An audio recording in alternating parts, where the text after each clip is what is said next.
이 체계 이론을 갖다 가족 체계 이론으로 빌려온 거거든요. 정신분석 이론은 대상관계 이론으로 또 발전했습니다. 그리고 자아심리학으로 발전했고요. 가족체계 이론은 심리사회 모델이 됐고요. 그 다음에 또 생활 모델이 됐고, 인지 이론도 생활 모델, 그 다음에 행동주의 이론, 이런 것이 또 이렇게 인지 이론으로 과제 중심 모델로, 그리고 뭐 정신역동 모델, 실천 모델이 이렇게, 우리는 이 실천 모델의 이론을 배우는 거죠. 그래서 기말고사로 뭐 생태 체계, 본인 거나 아니면 우리 엄마, 우리 아버지, 우리 할머니, 어떤 사람, 가족에 관한 그런 생태 를 갖다 그릴 수 있는 그것이 바로 이제 이 이론을 배웠기 때문에 할 수 있는 거예요. 가족 체계 이론을 배우고 하다 보면 이렇게 되는 거죠.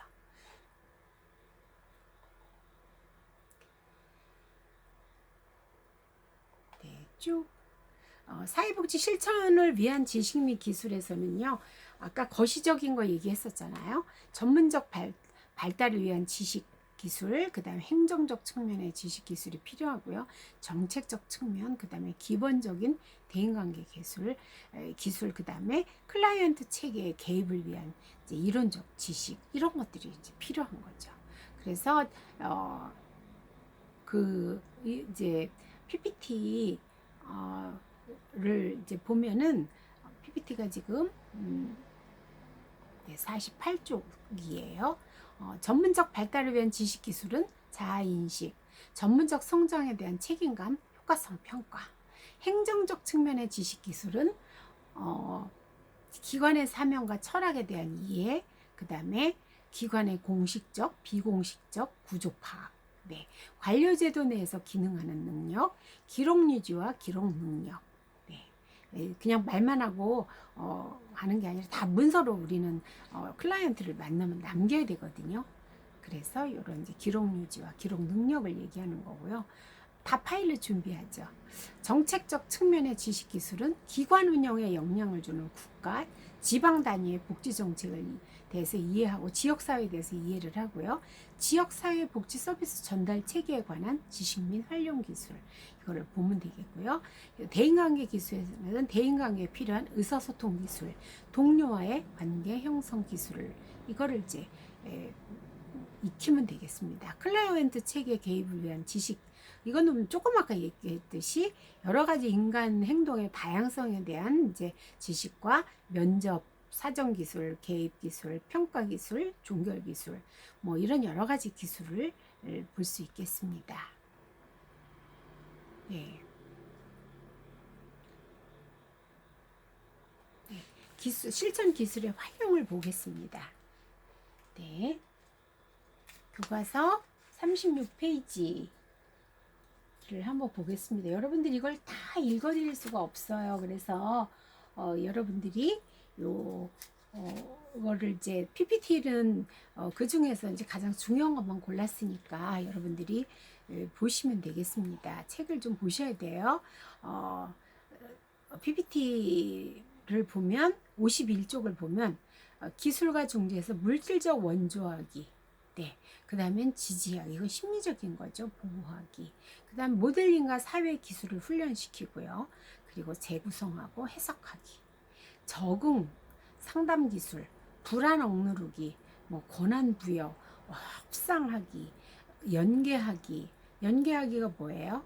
아까 지역사회랑 아니면 또 사회복지사가 그 센터에 만약에 5명이 일한다면 그분 중에 가장 이 사람에게 필요한 사람을 갖다가 연계해 주는 거.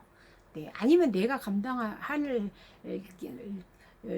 영역이 아니면 다른 복지사에게 또 넘겨주는 거죠. 이렇게. 그리고 동반자 관계에서 일하기. 네, 사회복지사와 내담자는요, 동반자 관계로 일을 해야 돼요. 상담자와 내담자 관계로. 그 다음에 조종하고 대변하고 주장하고, 이런 기술. 도전하기와 대결하기, 적개심 공격과 폭력 다루기, 네. 보호하고 통제하기, 전문적 영역 관리하기, 기록 유지 기술. 네, 아까도 나왔죠? 반영은 뭐예요? 쭉 얘기를 들었는데 이 사람은 나는요, 그래서요, 마음이 굉장히 서글펐어요. 이렇게 이제 그 말을 하고 싶어서 이야기를 하는데, 사회복지사가 그 얘기를 들으면서, 아, 이 사람은 되게 불안하구나. 그런 느낌이 들었단 말이에요. 그러면 어때요? 그걸 갖다 반영을 해줘. 제가 이렇게, 제가 듣기로는 이렇게 들었는데, 제가 잘 들었는지 한번, 어, 그러면 이제, 그게 아니고요. 이렇게도 할 수 있고, 네, 너무 잘 들어주셔서 감사하다고 이렇게 들을 수도 있겠죠. 네. 그리고 이런 이제 자기가 맡은 클라이언트 지도하고 감독해야 될 책임도 있죠. 네. 그다음에 실천 장면에서는요. 직장, 가정, 사회복지 시설, 교도소, 주간보호센터, 병원, 학교, 기타. 네, 수없이 많은 곳이 실천 장면이죠. 네, 활용은요. 집중 수준에서는 이제 보통 이제 12주, 단기는 12주, 중기는 26주까지, 장기로 내담자를 만날 때는 26주 이상 이렇게. 그리고 기술 수준에서는 단기는 기본적 기술, 그 다음에 중간 단계로 가면 중간적 기술, 그 다음에 장기로 이렇게 했을 때는 심층적인 전문 기술을 이제 적용해서 그 내담자를 이제 상담을 해야 되겠죠. 네. 사회복지 실천 기술의 활용을 보겠습니다. 초기 단계, 중간 단계, 종결 단계, 그 다음에 이제 지도 감독 등 진행 중에 정규 슈퍼비전을 받아야 돼요. 내가 이분을 갖다가 제대로 잘 상담하고 심리적인 문제를 갖다가 지금 이끌고 있는가 이런 걸 갖다가 슈퍼바이저한테 이제 보통 15페이지 정도 만들어요. 이 사람의 여러 가지 주변 환경, 현재 문제, 내가 근데 이 사람을 이렇게 개입을 했더니 한 거와 그 다음에 앞으로 어떻게 또 이끌고 나가야 돼 이런 걸 갖다가 전문가의 자문을 받고 이제 또 훈련도 받고 동료들의 지지도 받고 이렇게 하면서 이제 하는 거죠. 네. 옆에 보면 사회복지사와 클라이언트의 상담 장면으로 이제 이미지를 넣습니다. 네, 그 다음에 이제 실제적인 거 지금 여러분들이 PPT에 보시면 54쪽입니다. 네, 그 다음에 집단 상담이에요. 5번째로 가보겠습니다. 사회복지 전문직의 윤리를 보겠습니다. 사회복지사 윤리 강령이 2001년도에 이제 이게 다시 이제 1980년에 제정이 돼서 1992년 2차 개정을 거쳐서 2001년 12월 15일에 이제 시대 변화에 따라서 이렇게 사회적 가치 이런 걸 이제 해서 이런 걸로 인해서 사회적 관련성 및 책임, 그 다음에 헌신성, 전문성 및 진보성 등을 반영해서 개정을 했습니다. 2001년도에 개정을 한 거죠. 그 사회의 변화에 따라서 윤리적인 것도 조금씩 변하잖아요.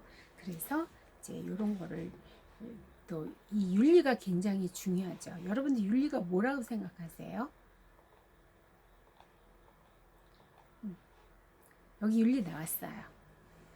사물의 이치나 어떤 행동이 도덕적으로 옳은가에 관한 질문과 관련되며 도덕적으로 좋고 나쁘고 옳고 그른 것에 관한 생각과 관념이라고 이렇게 이제 볼 수 있겠습니다. 사전적으로 바람직한 것, 우선적인 것, 그리고 선한 것의 의미인 가치와는 구분되는 개념이다. 네.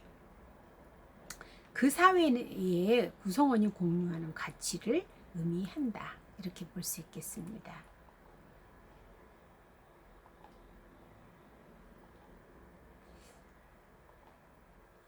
네, 사회복지사의 윤리를 보겠습니다. 사회복지사의 이제 윤리에서는요, 전문직으로서의 이제 자세를 가지고 그리고 전문성 개발을 위한 노력을 해야 되고요, 경제적 이득에 대한 어떤 태도 이런 거에 대해서 이제 여러분들이 윤리적으로 어떻게 이제 앞으로 적용을 하는지 한번 보겠습니다. 사회복지사의 클라이언트에 대한 윤리. 네, 관계는 뭐예요? 클라이언트에게는 권익 최우선. 그 다음에 인간 존엄성 존중, 자기 결정권 보장. 이건 무슨 말이냐? 네, 아무리 내가 좋은 걸 줘도 우리나라 속담에 평양 감사도 저하기 싫으면 그만이라는 속담이 있어요. 얼마나 사람들이 관직에 있는 사람들이 평양 감사를 가는 걸 좋아했겠어요. 네. 그런데 그걸 하라 그래도 지 하기 싫으면 그만이다라는 속담이 있듯이 아무리 사회복지사가 이렇게 했으면 어떨까요? 이렇게 내가 볼 땐 가장 좋은 방법인 것 같아요. 그렇지만 클라이언트가 저는 그렇게 하기가 싫어요 하고 자기 의견을 얘기를 하고 자기가 결정사항을 얘기를 하면 그걸 인정하고 그냥 보장을 해줘야 된다는 거죠. 네, 사생활 보호 비밀이죠. 사생활 보호 비밀은 꼭 지켜야 돼요. 그 다음에 알 권리 존중, 자발적 정보 활용, 네, 그리고 클라이언트를 동반자로서, 네, 그 동반자로 같이 가야지만 길게 가면서 좋은 이제 효과가 있을 수 있겠죠. 동료 사회복지사의 클라이언트와의 관계는 동료나 다른 기관의 클라이언트에게 전문적인 책임 수행, 자신의 클라이언트와 동등한 서비스를 제공한다. 네.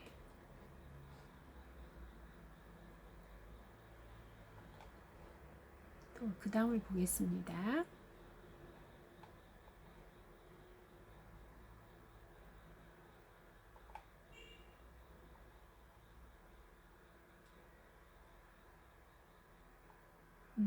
윤리.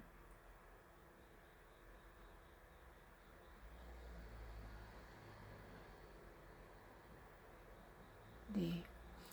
세 번째 이제는 동료에 대한 윤리로서 동료와도 지도 감독자에 대한 윤리인데 사회복지사의 사회에 대한 윤리.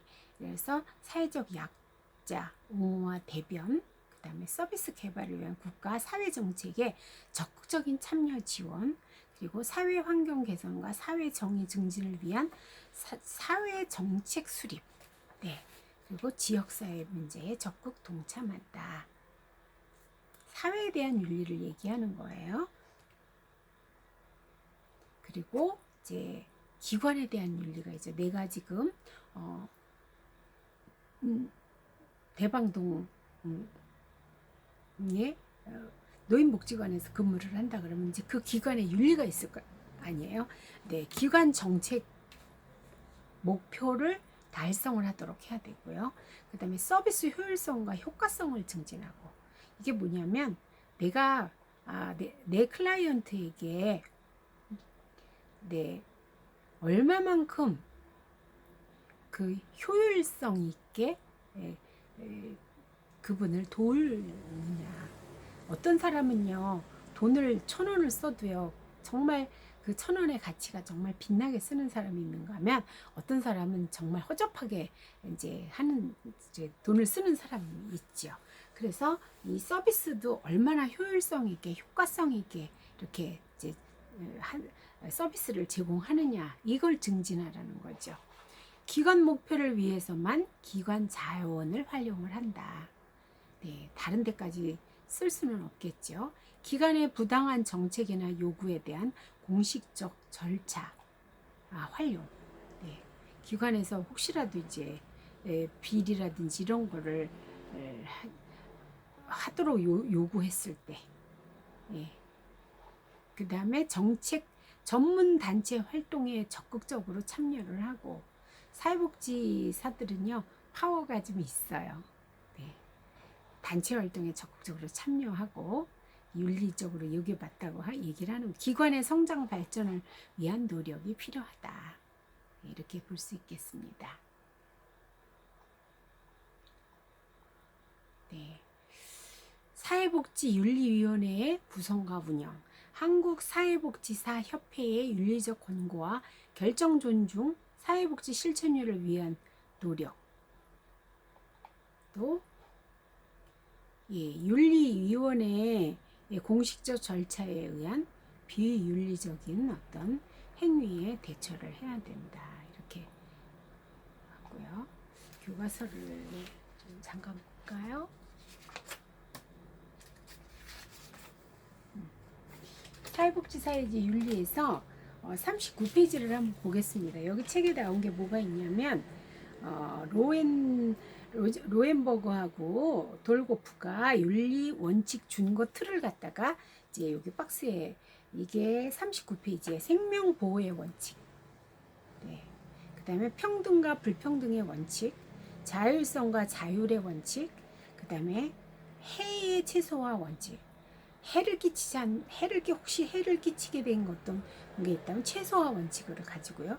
삶의 질을 향상시킬 수 있는 원칙, 사생활과 비밀 보장의 원칙, 진실성과 완전 개방의 원칙. 본인의 이제 어떤 거를 갖다가 상담할 때 개방을 하는 거를 얘기를 하죠. 제일 중요한 게 뭐겠어요? 생명 보호의 원칙이겠죠. 그리고 평등과 불평등의 원칙이겠죠. 네. 그리고 더 나아가서는 스스로 자기가 자기 문제를 해결할 수 있도록 자유롭게 그렇게 이제 돕는 게 필요하죠. 네. 생명보호의 원칙을 볼까요? 인간의 생명에 대한 보호가 모든 다른 것에 우선하는 최고의 의무다. 이렇게 얘기를 했죠. 평등과 불평등의 원칙은 능력이나 권력이 같은 사람들은 똑같이 취급받을 권리가 있고 능력이나 권력이 다른 사람들은 다르게 취급받을 권리가 있음을 나타냈고요. 네, 그래서 예를 들어서 이제 능력이 같은 성인은 서로 합의하에 성관계를 가질 권리가 있다. 그러나 아동의 분명한 동의가 있었다고 하더라도 어른이 아동과 성관계를 가질 권리는 없다. 이는 어른과 아동은 능력이나 권력이 서로 다르기 때문이다. 네, 이렇게 이제 그 다음에 자율성과 자유의 원칙은 클라이언트의 자율성과 독립성 그리고 자유는 중시되나 무제한적인 것은 아님을 갖다가 의미하는 거죠. 자신이나 타인을 살해하는 것, 아동을 학대하는 등의 권리는 없어요. 삶의 질 원칙은 지역사회는 물론이고 개인과 모든 사람의 삶의 질을 보다 증진시킬 수 있는 것을 선택해야 함을 의미하는 거죠. 네. 사생활과 비밀 보장의 원칙. 클라이언트의 생활과 비밀을 보장해야 한다는 것이고 진실성과 완전 개방의 원칙은 진실과 사실을 성실히 알려야 됨을 의미한다. 네, 여기서 사생활과 비밀 보장의 원칙. 요거에서 비밀 보장의 원칙이 안 들어가는 경우가 있어요. 요거는 제가 문서에다가 올려놓겠습니다. 비밀 보장이 예외인 경우가 있습니다. 요거 기말고사 때 이것도 하셔야 되겠네요. 이거 잘못하면 이거를 안 지켰을 때 고발당할 수 있어요. 여러분 굉장히 중요한 문제라서 이거 여러분들이 아셔야 될 것 같아요. 여기 그 다음에는 이제 페이지 41페이지 뭐 43페이지 쭉 나오는데 이거는 여러분들이 이제 좀 읽어보셔야 될 것 같아요.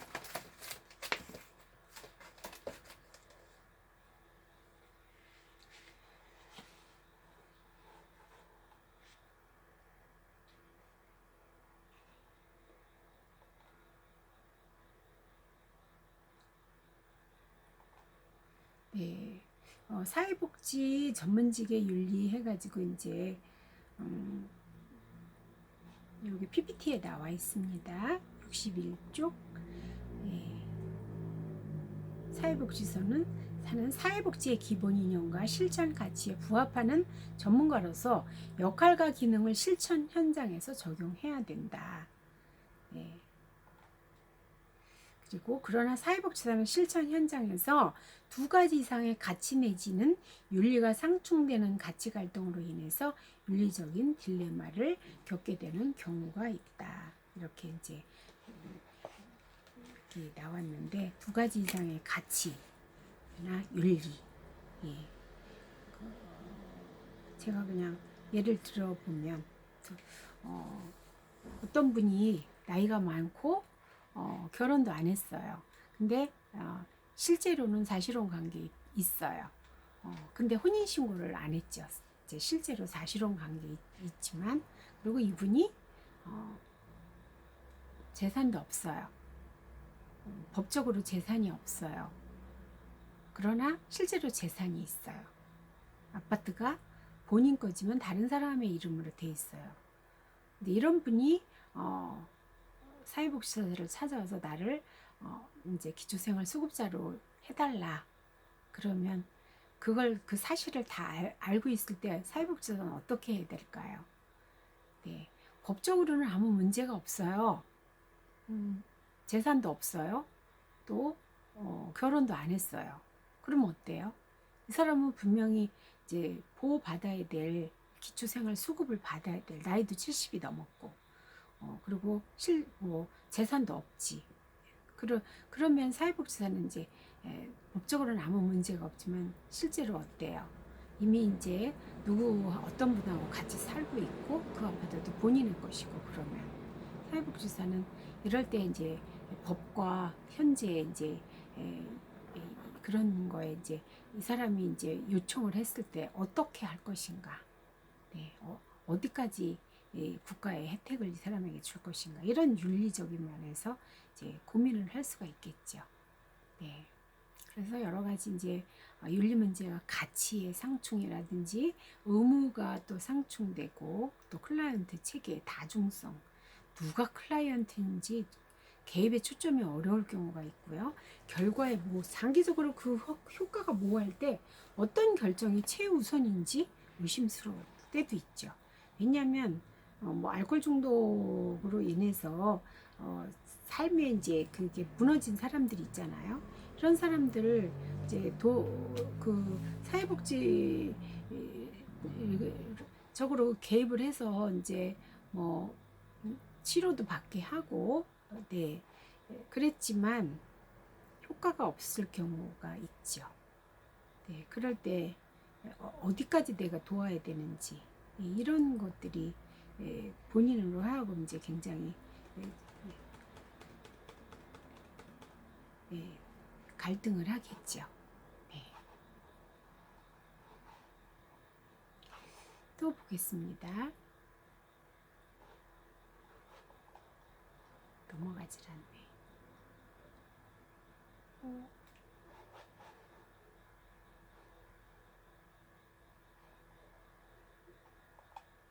윤리 문제에서 PPT가 이상해졌네.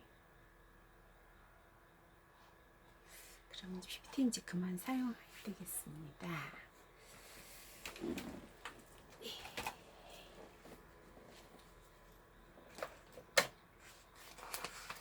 이제